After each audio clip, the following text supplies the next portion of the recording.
Oh, yes. So I'm in the wonderful, lovely Barnes & Noble short pump in Richmond, Virginia. Of the different employment of capitals. Wealth attraction research. Of the different employment of capitals. Chapter 5, Wealth of Nations, Adam Smith. This is from Book 2. And I'm currently watching at the same time as I read this VHS 1985, and I just witnessed something pretty horrible. I don't know if you guys know about that, but I wouldn't recommend it if you're of the faint of heart. But this is Wealth Attraction Research, presented by Hakeem Ali Bokus Alexander on Spreaker, social podcasting, presented for World Reading Club in association with ExercisingYourMind.com and UniquilibriuM.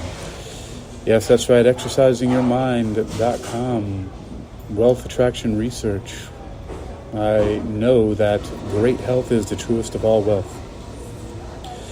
And maybe you might have noticed that it's possible my voice is much clearer. There are lots of great sounds from the Barnes & Noble Cafe going on around me.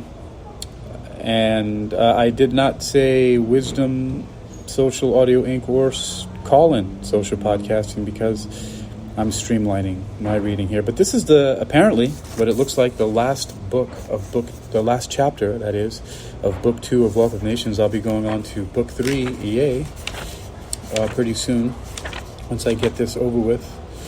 And I'm glad for that. I took a little break from reading this, but I need to get on track because I made a determination to myself that I would finish the whole book cover to cover, Wealth of Nations, at the very least, for Wealth Attraction Research. It's a classic. You should check it out. But this is one way to check it out, right? By listening to me read it and make some commentary about it. So this is Chapter 5, Wealth of Nations, Adam Smith, 1776, and it's titled, Of the Different Employment of Capitals. Though all capitals are destined for the maintenance of productive labor only, yet the quantity of that labor, which equal capitals, are capable of putting into motion. Okay, let's try that again. Though all capitals are destined for the maintenance of productive labor only, yet the quantity of that labor, which equal capitals, are capable of putting into motion. Wait a minute, what? Yet the quantity of that labor, which equal capitals are capable of putting into motion, varies extremely according to the diversity of their employment, as does likewise the value which that employment adds to the annual produce of the land and labor of the country.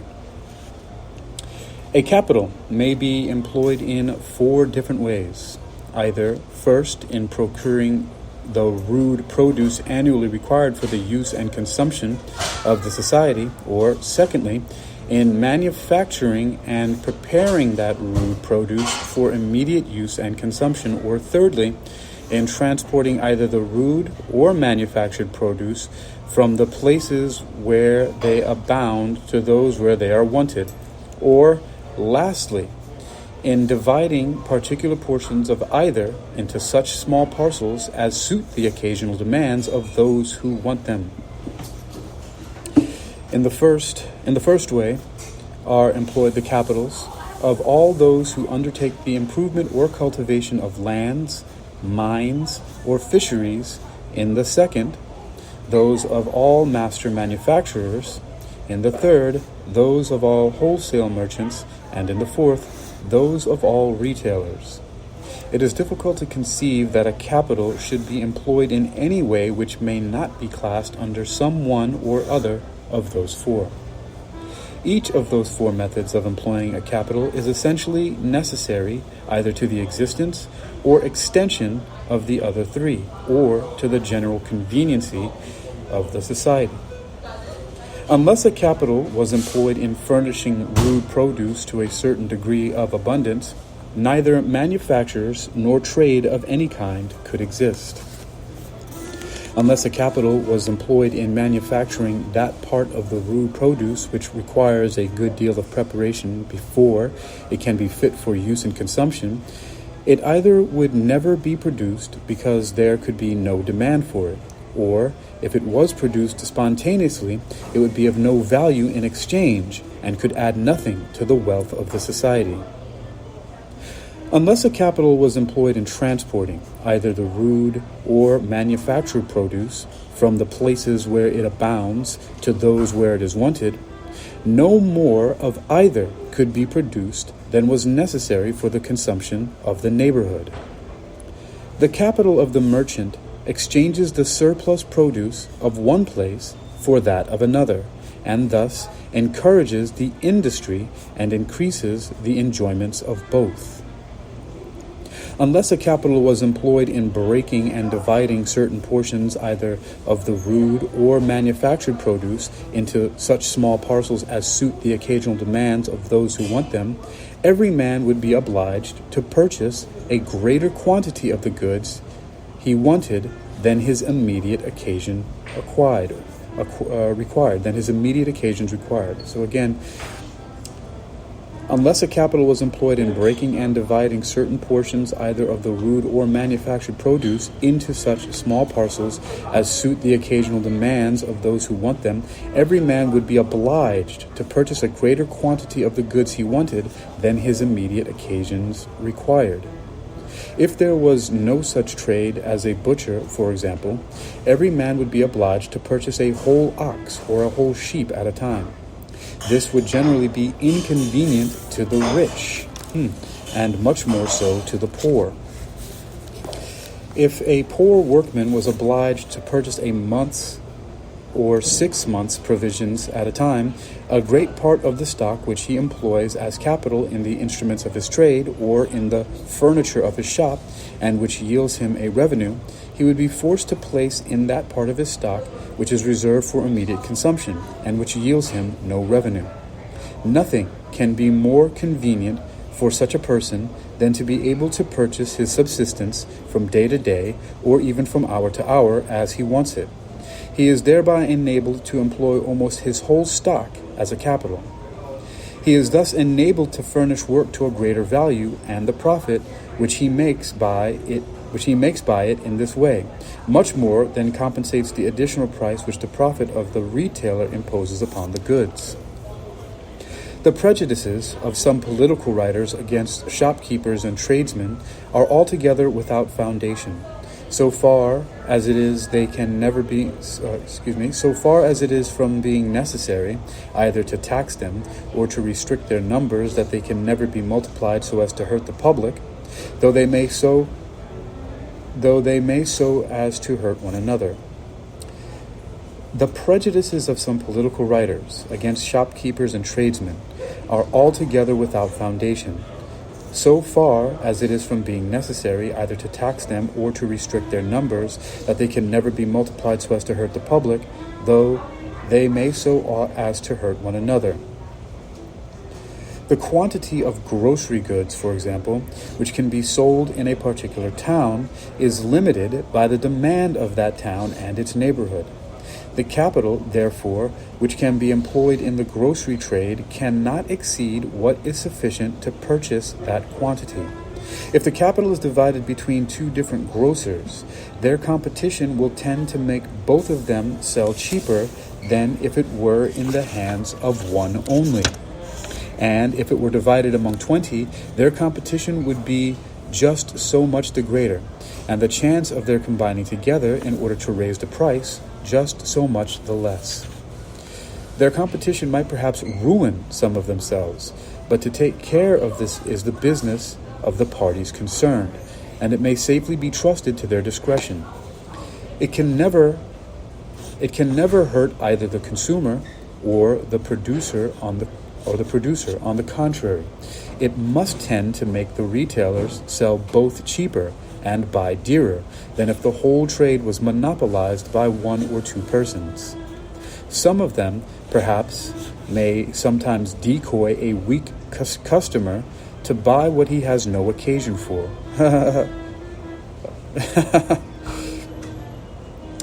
I love the way people used to speak and write back in 1776. At least Adam Smith here. This is great, and I'm looking at what he's going to say next, and it's great.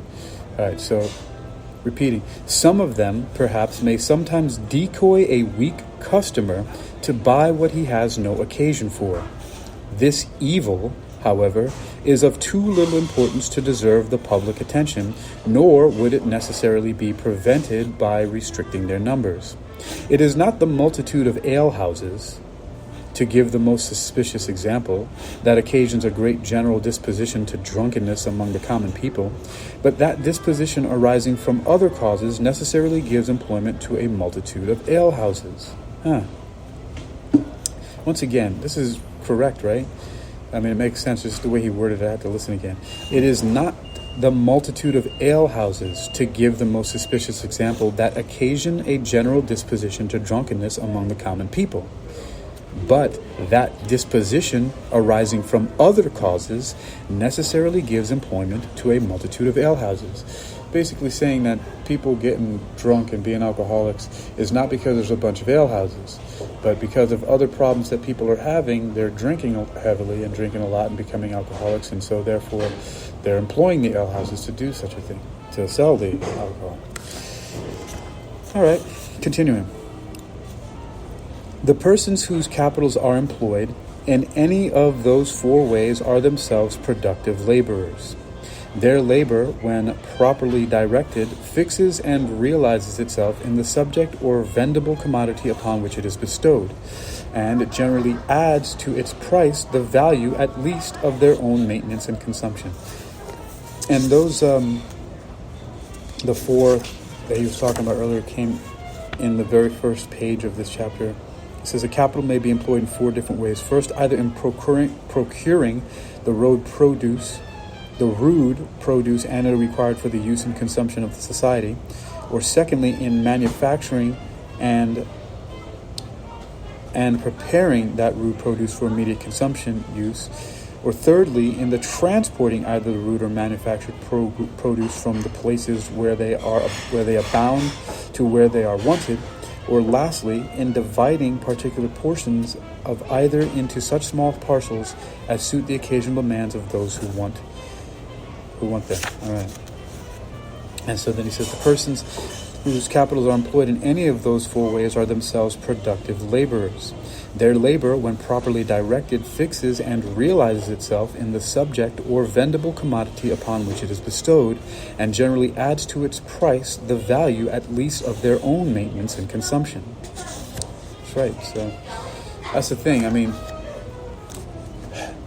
a lot of people don't talk about why the things cost so much, why they're so expensive, and don't realize that those four things right there, right? Procuring the rude produce, right, for the use and consumption of society. Manufacturing and preparing the rude produce for immediate use and consumption. Transporting the rude or manufactured from one place to another, and then dividing the particular portions into small parcels to suit the occasional demand of those who need them, right? So different people can be able to use it rather than going all to one. And as in, he explained earlier that it's more convenient, right? People can't have all of it at once. Right. Continuing, the capital of the retailer replaces, together with its profits, that of the merchant of whom he purchases goods, and thereby enables him to continue his business. The retailer himself is the only productive laborer whom it immediately employs. In his profits consists the whole value which its employment adds to the annual produce of the land and labor of the society. I had to turn off VHS, the movie VHS 85, because it was so disturbing, as I couldn't continue with it. It's horrible. It's really terrible. All right, but I'm trying to cue it up here right now. All right, there it is, nice and queued up and ready to go.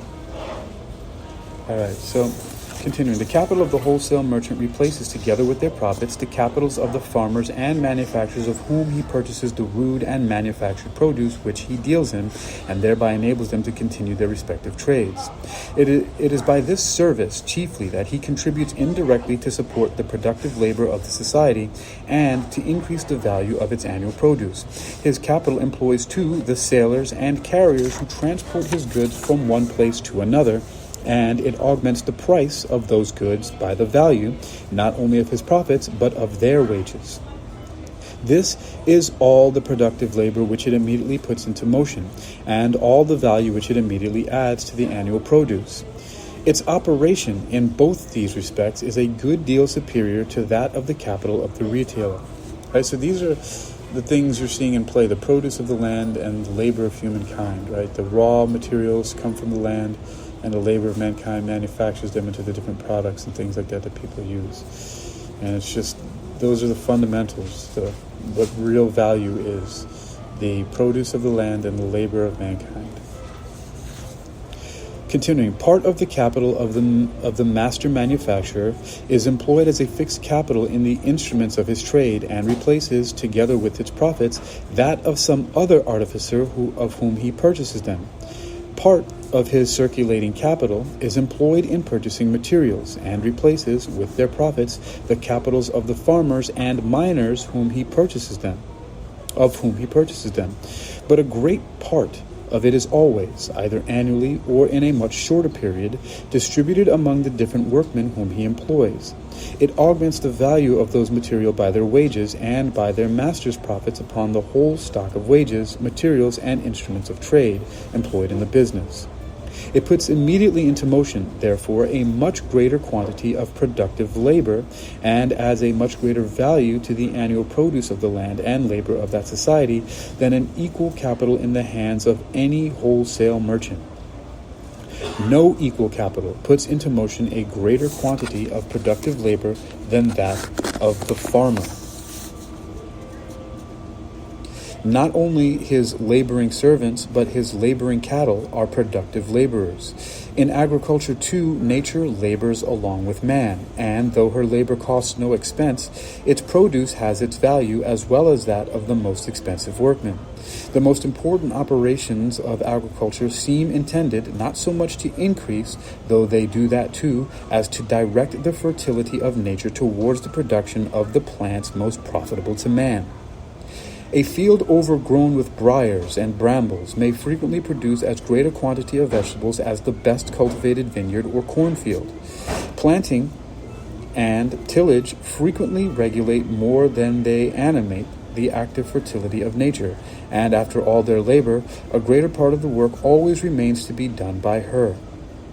The laborers and laboring cattle, therefore, employed in agriculture not only occasion, like the workmen in manufactures, the reproduction of a value greater to their own consumption or to the capital which employs them, together with its owner's profits, but of a much greater value. Over and above the capital of the farmer and all its profits, they regularly occasion the reproduction of the rent of the landlord. This rent may be considered as the produce of those powers of nature, the use of which the landlord lends to the farmer. It is greater or smaller according to the supposed extent of those powers, or, in other words, according to the supposed natural or improved fertility of the land. It is the work of nature which remains after deducting or compensating everything which can be regarded as the work of man. It is seldom less than a fourth, and frequently more than a third of the whole produce. No equal quantity of productive labor employed in manufactures can ever occasion so great a reproduction. In them nature does nothing, man does all, and the reproduction must always be in proportion to the strength of the agents that occasion it. The capital employed in agriculture, therefore, not only puts into motion a greater quantity of productive labor than any equal capital employed in manufactures, but in proportion to the quantity of productive labor which it employs, it adds a much greater value to the annual produce of the land and labor of the country, to the real wealth and revenue of its inhabitants. Of all the ways in which a capital can be employed, it is by far the most advantageous to the society. The capitals employed in the agriculture and in the retail trade of any society must always reside within that society. Their employment is confined almost to a precise spot, to the farm, and to the shop of the retailer. They must generally too, though there are some exceptions to this, belong to resident members of the society. The capital of a wholesale merchant, on the contrary, seems to have no fixed or necessary residence anywhere, but may wander about from place to place according as it can either buy cheap or sell dear. The capital of the manufacturer must no doubt reside where the manufacture is carried on. By the way, it took me a moment to recall, but it took maybe it was a week or two from reading this book. But when it uses the term dear, it means expensively. So cheap and dear. Dear is expensive, so buy cheap, sell dear, right? That's, buy low, sell high, as it goes.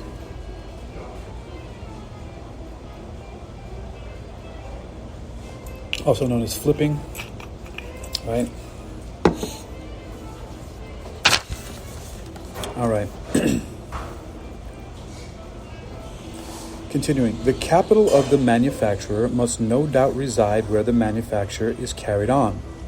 But where this shall be is not always necessarily determined. The capital of the manufacturer must no doubt reside where the manufacture is carried on, but where this shall be is not always necessarily determined.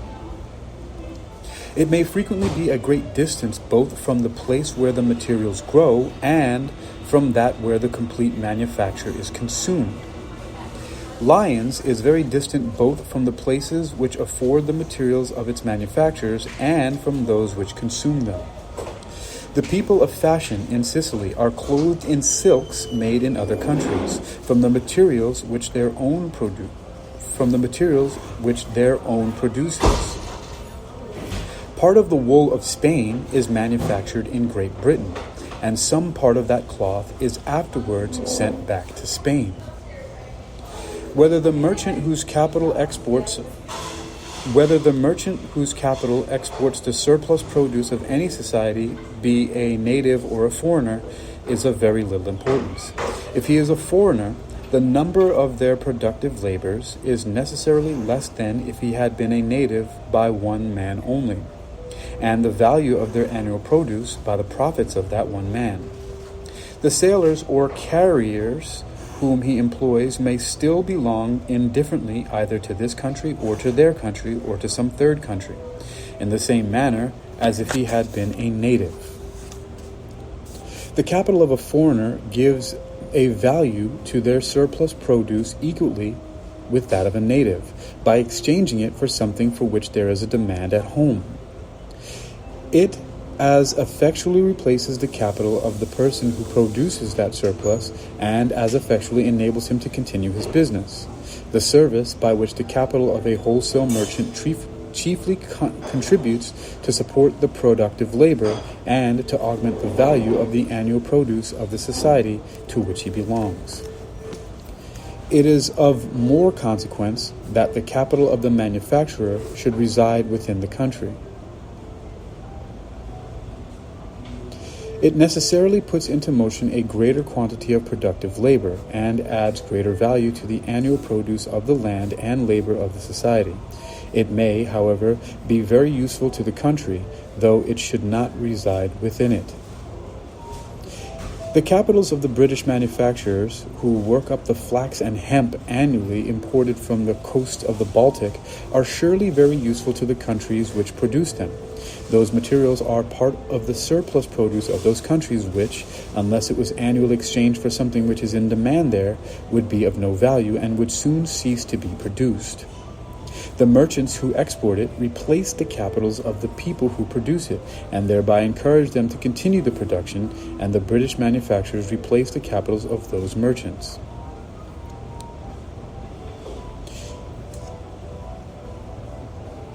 A particular country in the same manner as a particular person, may frequently not have capital sufficient both to improve and cultivate all its lands, to manufacture, and to prepare their whole rude produce for immediate use and consumption,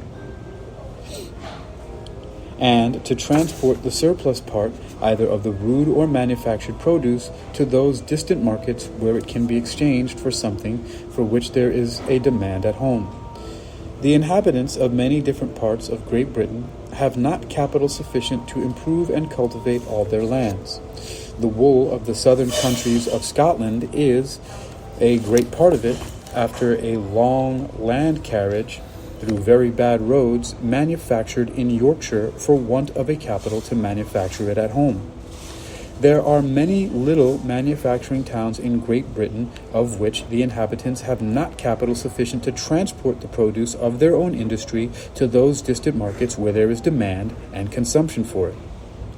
If there are any merchants among them, they are properly only the agents of wealthier merchants who reside in some of the greater commercial cities. When the capital of any country is not sufficient for all those three purposes, in proportion as a greater share of it is employed in agriculture, the greater will be the quantity of productive labor which it puts in motion within the country, as will likewise be the value which its employment adds to the annual produce of the land and labor of the society. After agriculture, the capital employed in manufactures puts into motion the greatest quantity of productive labor, and adds the greatest value to the annual produce. That which is employed in the trade of exportation has the least effect of any of the three. The country, indeed, which has not capital sufficient for all those three purposes, has not arrived at that degree of opulence for which it seems naturally destined. To attempt, however, prematurely and with an insufficient capital to do all the three is certainly not the shortest way for society, no more than it would be for an individual to acquire a sufficient one. The capital of all the individuals of a nation has its limits in the same manner as that of a single individual, and is capable of executing only certain purposes. The capital of all the individuals of a nation is increased in the same manner as that of a single individual, by their continually accumulating and adding to it whatever they save out of their revenue. It is likely to increase the fastest, therefore, when it is employed in the way that affords the greatest revenue to all the inhabitants of that country, as they will thus be enabled to make the greatest savings. But the revenue of all the inhabitants of the country is necessarily in proportion to the value of the annual produce of their land and labor. It has been the principal cause of the rapid progress of our American colonies towards wealth and greatness that almost their whole capitals have hitherto been employed in agriculture.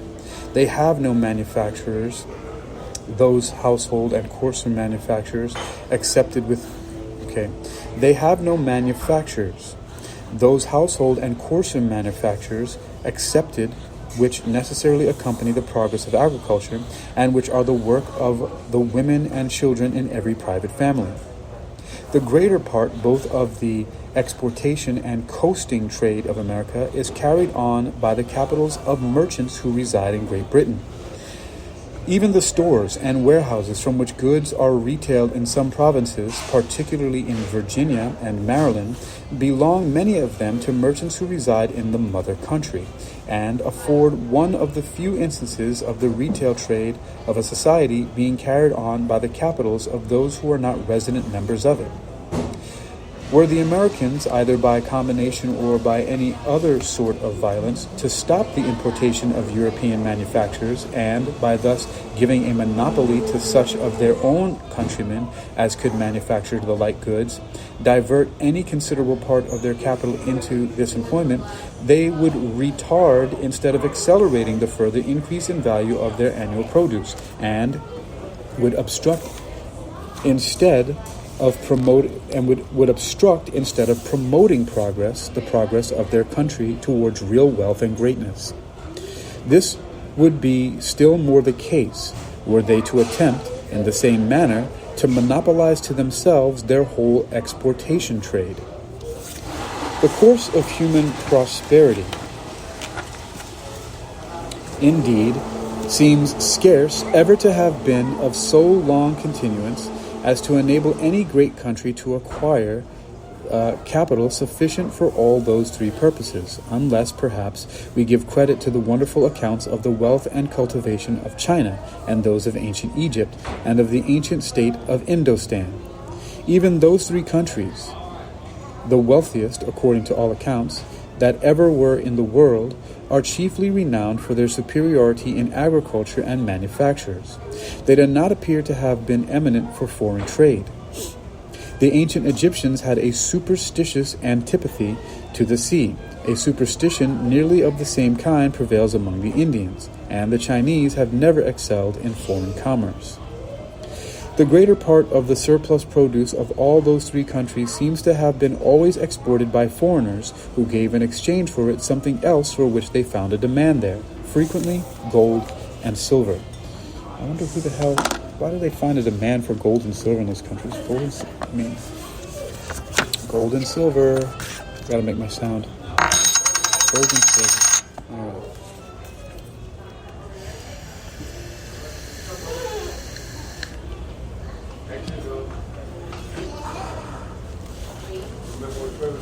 All right. Gold and silver.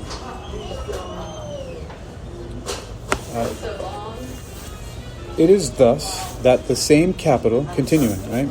It is thus that the same capital will in any country put into motion a greater or smaller quantity of productive labor and add a greater or smaller value to the annual produce of its land and labor, according to the different proportions in which it is employed in agriculture, manufactures, and wholesale trade.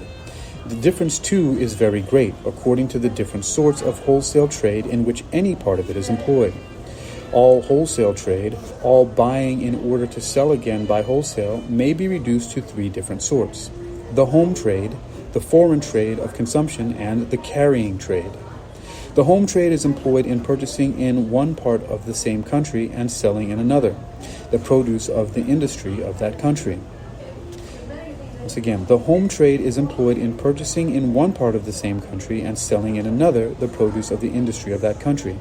It comprehends both the inland and the coasting trade. The foreign trade of consumption is employed in the purchasing foreign goods for home consumption. The carrying trade is employed in transacting the commerce of foreign countries, or in carrying the surplus produce of one to another.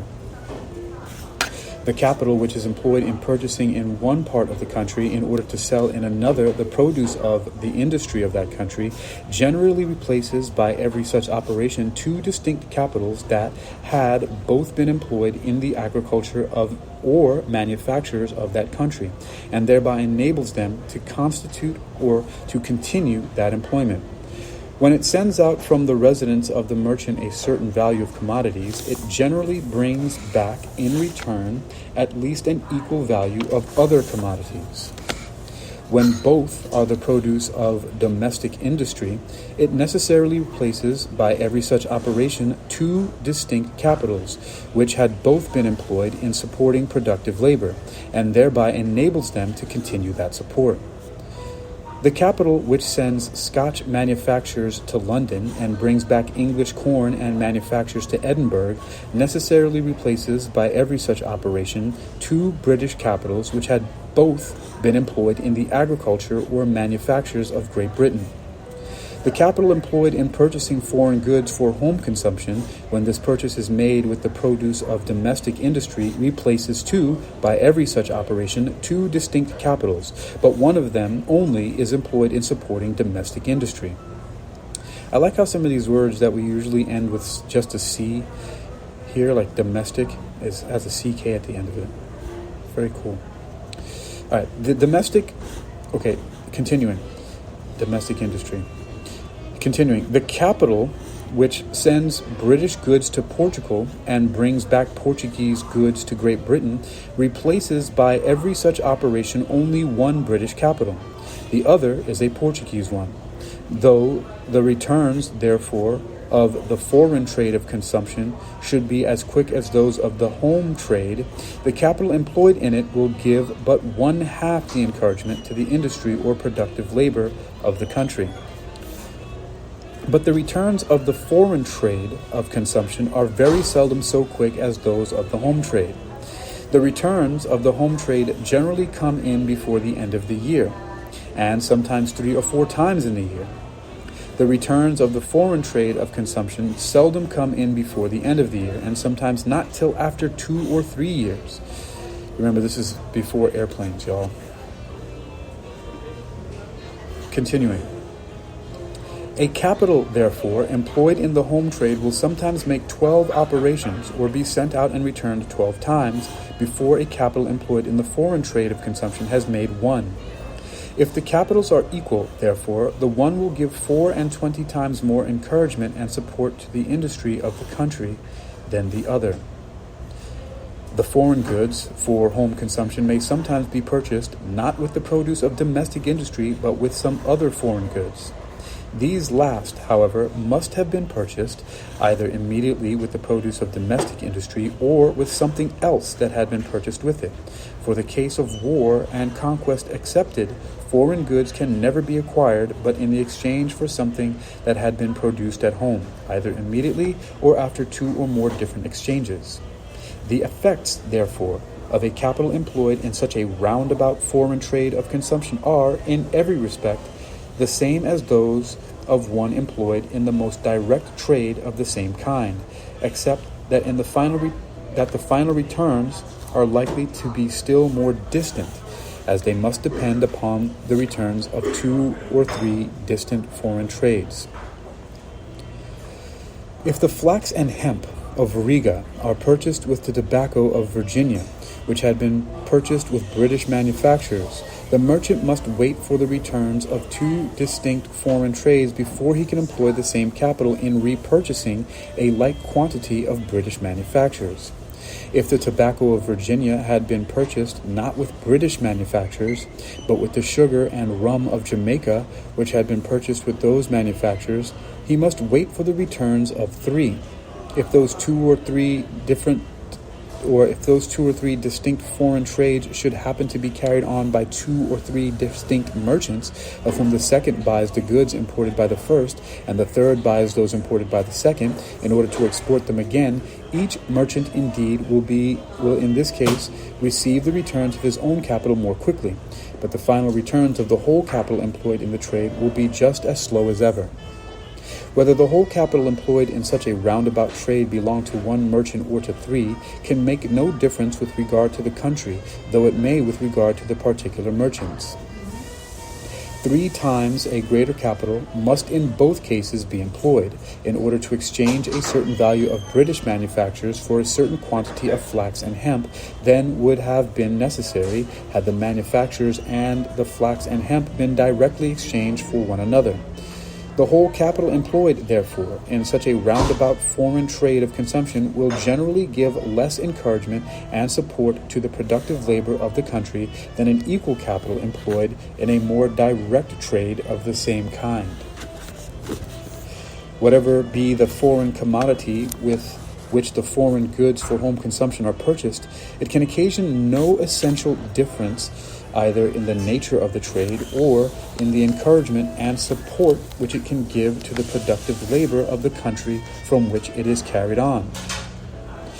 If they are purchased with the gold of Brazil, for example, or with the silver of Peru, this gold and silver, like the tobacco of Virginia, must have been purchased with something that was either the produce of the industry of the country, or that had been purchased with something else that was so. So far, therefore, as the productive labor of the country is concerned, the foreign trade of consumption which is carried on by means of gold and silver has all the advantages and all the inconveniences of any other equally roundabout foreign trade of consumption, and will replace just as fast or just as slow the capital which is immediately employed in supporting that productive labor. It seems even to have one advantage over any other equally roundabout foreign trade. It seems even to have one advantage over any other equally roundabout foreign trade. The transportation of those metals. Where's my metal? Oh, here we go. I gotta make my sound effects sometimes, right? The transportation of those metals from one place to another on account of their small bulk and great value is less expensive than that of almost any other foreign goods of equal value.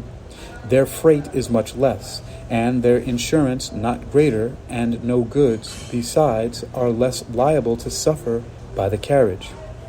An equal quantity of foreign goods, therefore, may frequently be purchased with a smaller quantity of the produce of domestic industry by the intervention of gold and silver than by that of any other foreign goods. The demand of the country may frequently, in this manner, be supplied more completely and at a smaller expense than in any other. Whether by the continual exportation of those metals, a trade of this kind is likely to impoverish the country from which it is carried on. In any other way, I shall have occasion to examine at great length hereafter. Once again, let's see. The demand of the country may frequently, in this manner, be supplied more completely and at a smaller expense than in any other. Whether by the continual exportation of those metals, a trade of this kind is likely to impoverish the country from which it is carried on in any other way. I shall have occasion to examine at great length hereafter. Whether by the continual exportation of those metals, a trade of this kind is likely to impoverish the country from which it is carried on in any other way, I shall have occasion to examine at great length hereafter. Okay. All right, so he's saying if exportation of the metals, a trade of this kind is likely to impoverish the country from which it is carried on in any other way. Oh, interesting. Oh, I see what he's saying. Because there's less expense in doing the trade in silver and gold and metals than it would be for the commodities themselves. But he's saying whether or not doing it just by the commodities themselves would impoverish the country for it is carried on, then with gold and silver, he's going to examine at great length hereafter. Okay, good. So that's what's coming up next. And then we have and then that looks like that might be part of the bulk of the remainder of this chapter and the end of book 2. Thank goodness. All right, so let's continue. That part of the capital of any country which is employed in the carrying trade, okay, so that part of the capital of any country which is employed in the carrying trade is altogether withdrawn from supporting the productive labor of that particular country to support that of some foreign countries. Though it may replace by every operation 2 distinct capitals, yet neither of them belongs to that particular country.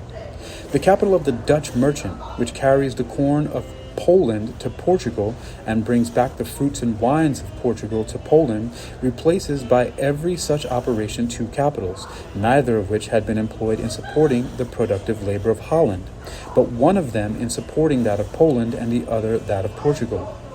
The profits only return regularly to Holland and constitute the whole addition which this trade necessarily makes to... Wait, where did Holland come in here? What did I miss? Oh, Dutch. Gosh. My great-great-grandmother, von Heineken, is Dutch. I don't know why I missed it in the first video. That's where I was like, where did Holland come in? But it's because he said the Dutch first. It threw me off a little bit. My imagination. All right, let's go. I'm reading for comprehension. Okay. So once again, the capital of the Dutch merchant, that's the merchant from Holland, right? The capital of the Dutch merchant, which carries the corn of Poland to Portugal and brings back the fruits and wines of Portugal to Poland, replaces by every such operation 2 capitals, neither of which had been employed in supporting the productive labor of Holland, but one of them in supporting that of Poland and the other that of Portugal. The profits only return regularly to Holland. The profits only return regularly to Holland. Right, so it's not supporting the productive labor of Holland by the trade between those 2, but the profits that come from that are what return to Holland. Got it. The profits only return regularly to Holland and constitute the whole addition which this trade necessarily makes to the annual produce of the land and labor of that country. When indeed the carrying trade of any particular country is carried on with the ships and sailors of that country, that part of the capital employed in it, which pays the freight, is distributed among and puts into motion a certain number of productive laborers of that country. Almost all nations that have had any considerable share of the carrying trade have, in fact, carried it on in this manner. The trade itself has probably derived its name from it, the people of such countries being the carriers to other countries. It does not, however, seem essential to the nature of the trade that it should be so. A Dutch merchant may, for example, employ his capital in transacting the commerce of Poland and Portugal by carrying part of the surplus produce of the one to the other, not in Dutch, but in British bottoms. It may be presumed that he actually does so upon some particular occasions. It is upon this account, however, that the carrying trade has been supposed peculiarly advantageous to such a country as Great Britain, of which the defense and security depend on the number of its sailors and shipping. But the same capital may employ as many sailors and shipping, either in the foreign trade of consumption or even in the home trade, when carried on by coasting vessels, as it could in the carrying trade. The number of sailors and shipping which any particular capital can employ does not depend upon the nature of the trade, but partly upon the bulk of the goods in proportion to their value, and partly upon the distance of the ports between which they are to be carried, chiefly upon the former of those two circumstances. The coal trade from Newcastle to London, for example, employs more shipping than all the carrying trade of England, though the ports are at no great distance. To force, therefore, by extraordinary encouragements, a larger share of the capital of any country into the carrying trade than what would naturally go into it will not always necessarily increase the shipping of that country. The capital, therefore, employed in the home trade of any country will generally give encouragement and support to a greater quantity of productive labor in that country and increase the value of its annual produce more than an equal capital employed in the foreign trade of consumption. And the capital employed in this latter trade has in both these respects a still greater advantage over an equal capital employed in the carrying trade. The riches, and so far as power depends upon riches, the power of every country must always be in proportion to the value of its annual produce, the fund from which all taxes must ultimately be paid. But the great object of the political economy of every country is to increase the riches and power of that country. It ought, therefore, to give no preference nor superior encouragement to the foreign trade of consumption above the home trade, nor to the carrying trade above either of the other two. It ought neither to force nor to allure into either of those two channels a greater share of the capital of the country than what would naturally flow into them of its own accord. It seems like it so this is reminiscent of the learning about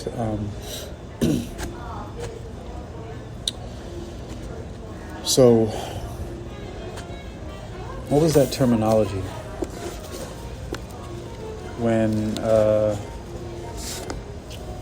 But what it brings to mind, I don't remember the terminology at this moment. What it brings to mind is an idea. Would it seem to be traitorous then, if we were to depend more upon the import trade of things than we are to the produce coming from home, domestic? I wonder. Now, this term I'm looking for, I know it's in this book here, and it's the little book of economics. Oh, protectionism. That's the term I was looking for. Protectionism.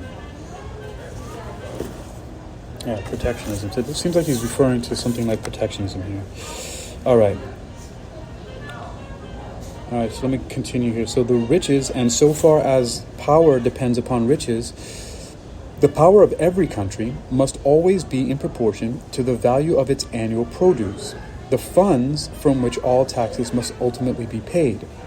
But the great object of the political economy of every country is to increase the riches and power of that country. It ought, therefore, to give no preference nor superior encouragement to the foreign trade of consumption above the home trade, nor to the carrying trade above either of the other two. It ought neither to force nor to allure into either of those two channels a greater share of the capital of the country than what would naturally flow into them of its own accord. Yep, a little bit of protectionism there. Each of those different branches of trade, however, is not only advantageous but necessary and unavoidable when the course of things, without any constraint or violence, naturally introduces it. When the produce of, yeah, that's right. So you can't really stop the foreign trade, right? Or the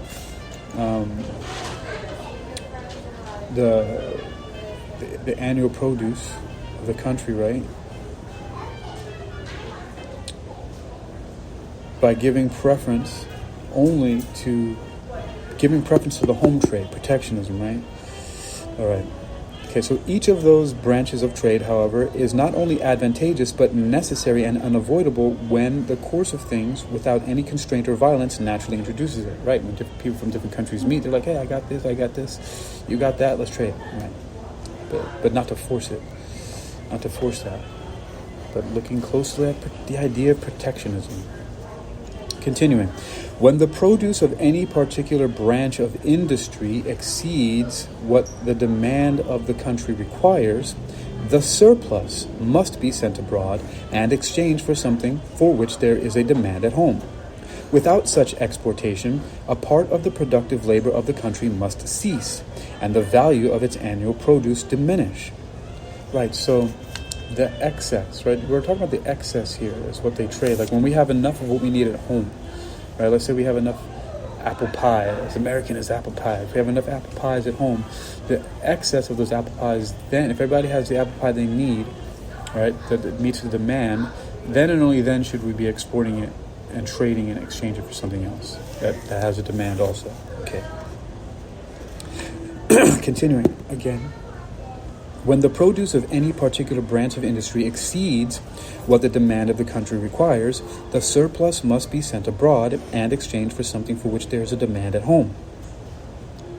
Without such exportation, a part of the productive labor of the country must cease, and the value of its annual produce diminish. Right, so if it doesn't continue doing that, producing excess with which to trade, it will slow down the productive labor at home. Therefore, it'll slow down jobs, right? Productive labor. The land and labor of Great Britain produce generally more corn, woolens, and hardware than the demand of the home market requires. The surplus part of them, therefore, must be sent abroad and exchanged for something for which there is a demand at home. It is only by means of such exportation that this surplus can acquire a value sufficient to compensate the labor and expense of producing it. The neighborhood of the seacoast and the banks of all navigable rivers are advantageous situations for industry only because they facilitate the exportation and exchange of such surplus produce for something else which is more in demand there. When the foreign goods, which are thus purchased with the surplus produce of domestic industry, exceed the demand of the home market, the surplus part of them must be sent abroad again and exchanged for something more in demand at home. About 96,000 hogsheads of tobacco are annually produced in Virginia and Maryland, with a part of the surplus produce of British industry. But the demand of Great Britain does not require perhaps more than 14,000. If the remaining 82,000, therefore, could not be sent abroad and exchanged for something more in demand at home, the importation of them must cease immediately, and with it the productive labor of all those inhabitants of Great Britain who are at present employed in preparing the goods with which these 82,000 hogsheads are annually purchased. Those goods, which are part of the produce of the land and labor of Great Britain, having no market at home and being deprived of that which they had abroad, must cease to be produced. The most roundabout foreign trade of consumption, therefore, may, upon some occasions, be as necessary for supporting the productive labor of the country and the value of its annual produce as the most direct. When the capital stock of any country is increased to such a degree that it cannot be all employed in supplying the consumption and supporting the productive labor of that particular country, the surplus part of it naturally disgorges itself into the carrying trade and is employed in performing the same offices to other countries. The carrying trade is the natural effect and symptom of great national wealth, but it does not seem to be the natural cause of it. Those statesmen who have been disposed to favor it with particular encouragements seem to have mistaken the effect and symptom for the cause. Holland, in proportion to the extent of the land and the number of its inhabitants, by far the richest country in Europe, has accordingly the greatest share of the carrying trade of Europe.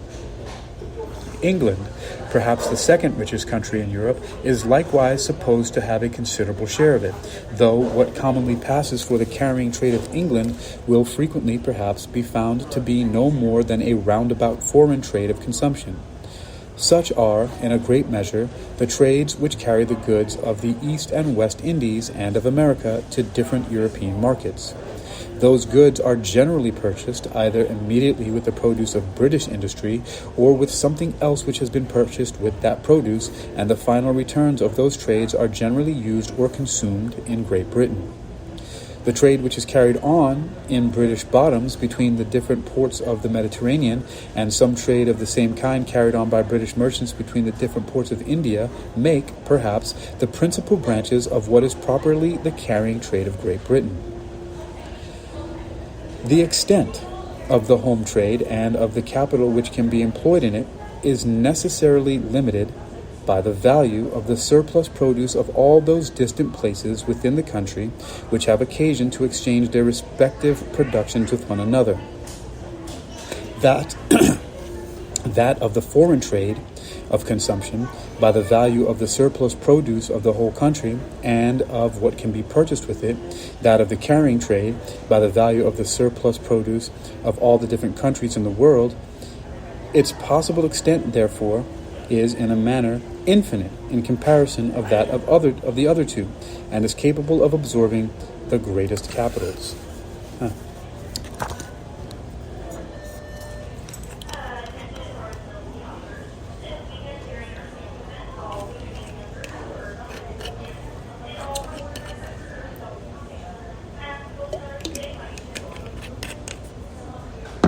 Just in time for an announcement from Barnes & Nobles.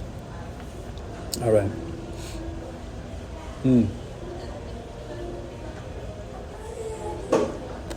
Continuing. The extent of the home trade and of the capital which can be employed in it is necessarily limited by the value of the surplus produce of all those distant places within the country which have occasion to exchange their respective productions with one another. That of the foreign trade of consumption by the value of the surplus produce of the whole country and of what can be purchased with it. That of the carrying trade by the value of the surplus produce of all the different countries in the world. Its possible extent, therefore, is in a manner infinite in comparison of that of the other two, and is capable of absorbing the greatest capitals. The consideration of his own private profit is the sole motive which determines the owner of any capital to employ it either in agriculture, in manufactures, or in some particular branch of the wholesale or retail trade. The different quantities of productive labor which it may be put into motion, and the different values which it may add to the annual produce of the land and labor of the society, according as it is employed in one or other of those different ways, never enter into his thoughts.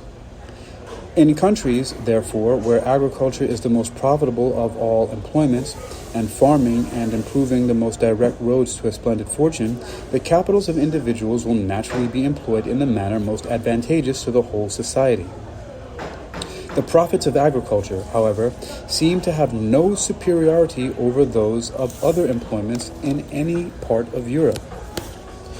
Projectors, indeed, in every corner of it, have within these few years amused the public with most magnificent accounts of the profits to be made by the cultivation and improvement of land. Without entering into any particular discussion of their calculations, a very simple observation may satisfy us that the result of them must be false. We see every day the most splendid fortunes that have been acquired in the course of a single life by trade and manufactures, frequently from a very small capital, sometimes from no capital.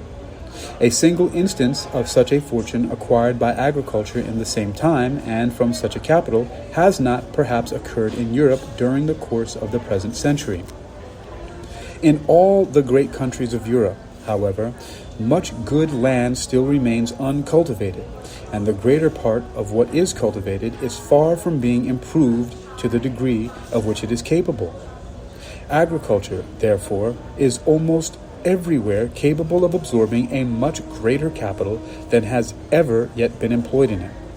What circumstances in the policy of Europe have given the trades which are carried on in towns so great an advantage over that which is carried on in the country, that private persons frequently find it more for their advantage to employ their capitals in the most distant carrying trades of Asia and America than in the improvement and cultivation of the most fertile fields in their own neighborhood, I shall endeavor to explain at full length in the 2 following books.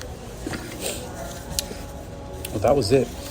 That is the end of Chapter 5 of Book 2 of Wealth of Nations, which is called Of the Different Employment of Capitals. Mr. Adam Smith writes that he's going to tell us why. He's going to say what circumstances in the policy of Europe have given the trades which are carried on in towns so great an advantage over that which is carried on in the country, that private persons frequently find it more for their advantage to employ their capitals in the most distant carrying trades of Asia and America than in the improvement and cultivation in the most fertile fields in their own neighborhood. He says, I shall endeavor to explain at full length in the 2 following books, which is going to be Book 3 and I suppose Book 4. And so the title of Book 3 starts, it says, Of the Different Progress of Opulence in Different Nations. Again, that's the end of Chapter 5 of Book 2 in Wealth of Nations by Adam Smith, 1776, of the different capitals of employments.